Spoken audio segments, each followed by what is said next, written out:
Mike's been doing a research paper for us on the tax collection laws of Pennsylvania, so he's going to deliver his report. He's becoming expert. So we're going to, Mr. Vukovic, you're on the stand. Thank you, Madam Vice President. I'll make it brief and make the comments short.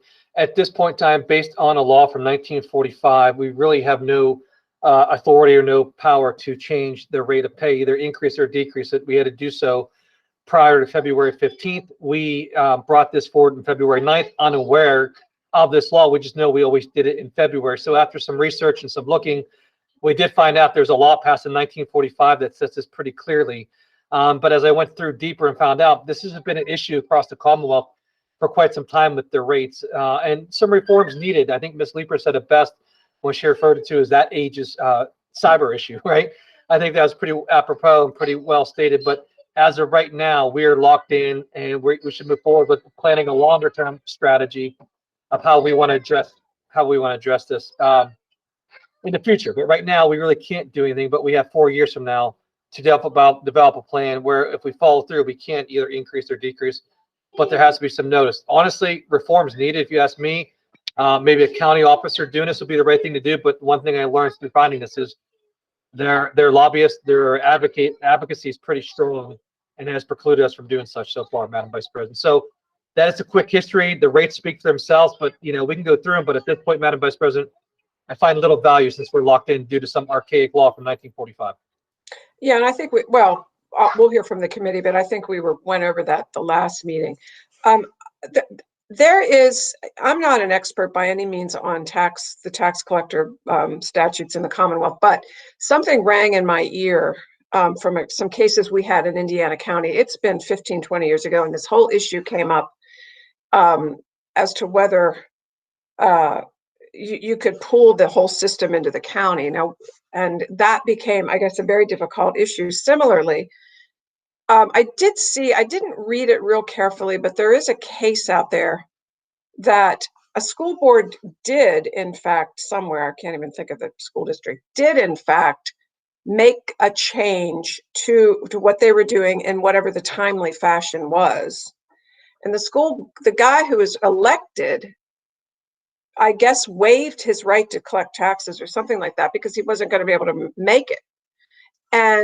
But the next guy up sued that school district and won. Now, so I think it's kind of proceed at your own risk because they are elected officials. So, and I would imagine to change things, I could be wrong, but I think you'd have to have a judge's consent.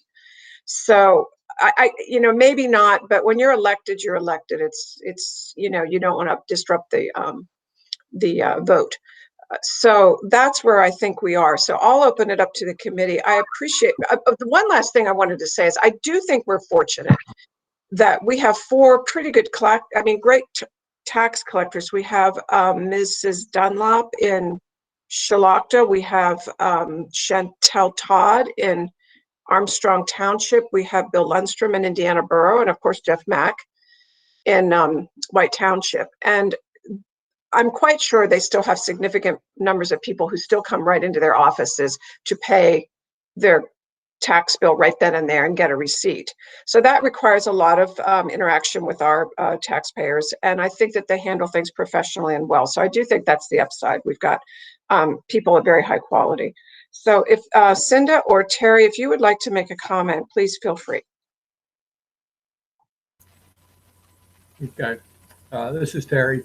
A couple comments, I guess, going forward, because I understand and I guess I agree there's nothing that we can do at this point. So, but a couple comments. One is, I think it would benefit the school districts across the state if like PDE or PSBA would be notified of this and educated in this so that they can then educate all the school districts across the state of, because Mike, you had done some research and found out that, colleagues weren't aware of the law and all that stuff that goes along with it. So that's one thing.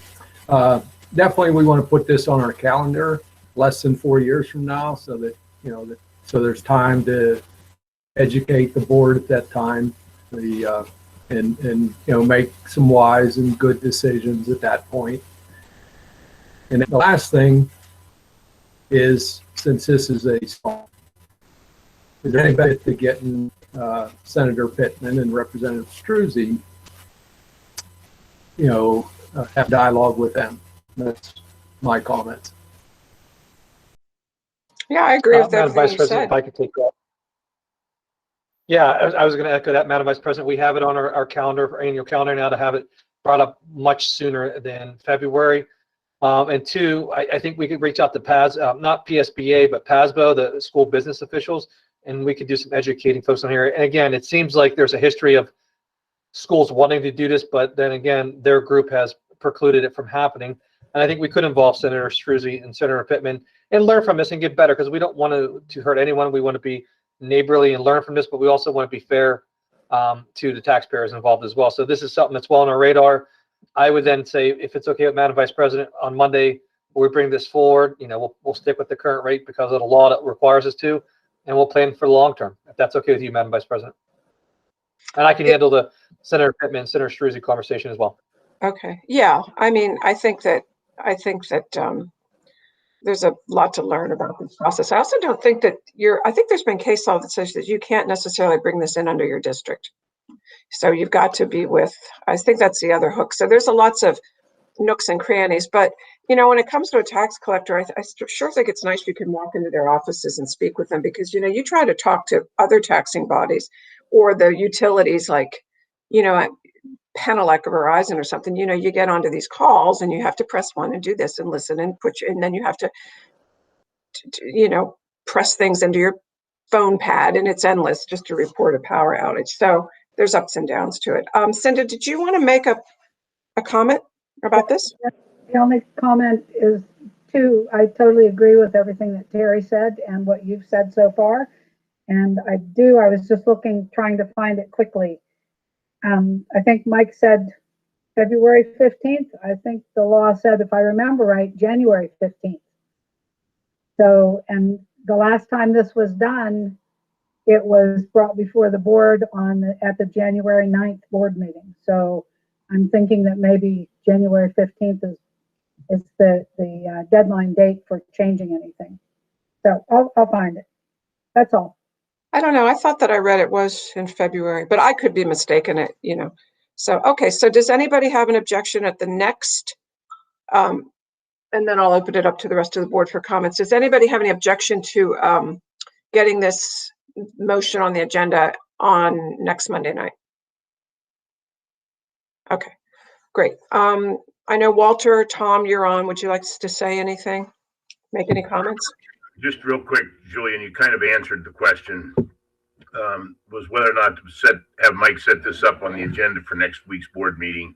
But I believe it probably should be on there, if nothing else, to formally codify what we've discovered. Thanks. I'm good, Julia. Okay. And I see Jeff Mack's on our call, so thanks, Jeff, for joining us. But we're pretty much wrapped up. We're on a very difficult schedule tonight, but we are briefly we've had 2 discussions now about what the law actually says. So anybody have any further comments to make? And then I think we're going into an executive session next. Is that correct, Mike? Yes, Madam Vice President. I sent the link out to the board members momentarily ago, but yes, we're ready to go when everyone else is. Okay, Jared, do you have anything for the good of the order tonight? No, I do not, Madam Vice President. Okay, very good. Well, thank you. I appreciate you coming. And so what time does executive session start, Mike? 5:15. There's something I would like to discuss prior to academic, if possible. Okay, so it's 5. I have 5:15 on my watch right now. So I think unless anybody has a comment, we're adjourned. Okay, thanks everybody. Good night. See you.